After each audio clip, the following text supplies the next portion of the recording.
I'm Ben with the BTC Sessions, and this is your bullish bit brought to you by bitcoinwell.com, the simplest and quickest way to buy Bitcoin in the US or Canada and get it directly into your own self-custody. Check them out today at the links down below.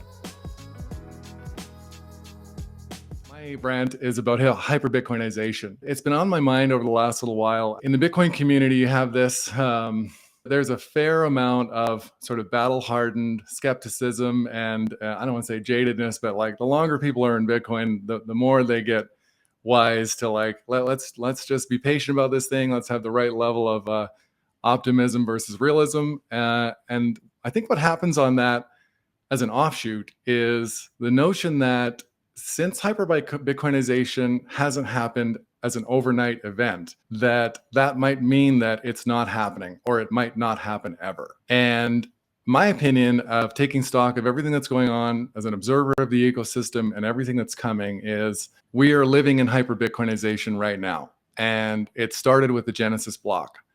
Like, this is it.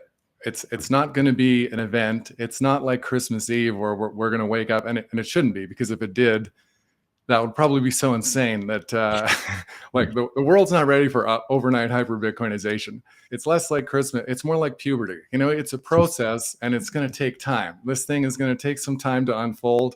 Humans have been using money for like 5,000 years. And so we can't expect people to understand that there's a better money just because that money exists.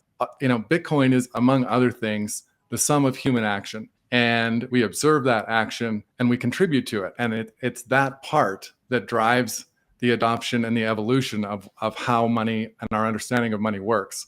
So I think, like, turn off your dystopian predictive programming Netflix and stop watching the news. Like, these things are designed to make us fearful of the future, because people who are afraid of the future are going to be wanting certainty, and they're going to be scared of the unknown.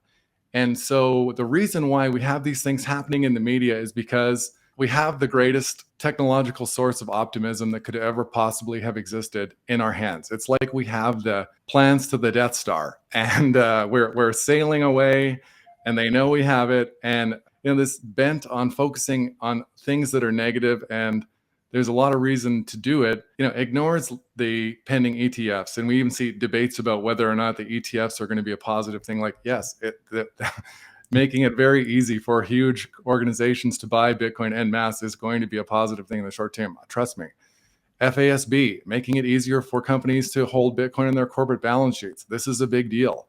Gold being completely impotent is a big deal as a narrative around store of value. I think about in previous cycles, ordinary people didn't care about inflation, or it wasn't such that it was a pain point that would actually make people start to question how money actually works and this question of what money is. And a lot of the other thing is take stock of all of the innovation that's happening already today and then multiply that out. Like, Bitcoin today has probably harnessed like 0.01% of the collective human brain power. Like, it's a good 0.01%. We've got some good brains in here, but like, imagine what this thing is going to look like when we get 1% and 3% and 5%, and the collective inertia and innovation that's coming, and all of the people who aren't Bitcoiners today that are close to figuring it out.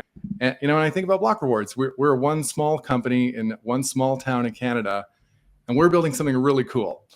And there are countless companies like us that are doing cool stuff. And so we get to be a part of, like, I know it's, people have endless amount of time to think about Bitcoin and what it might be and where it's going and what it is, but we're living through it now. Like, this is it. Hyper Bitcoinization is happening. We're here for it.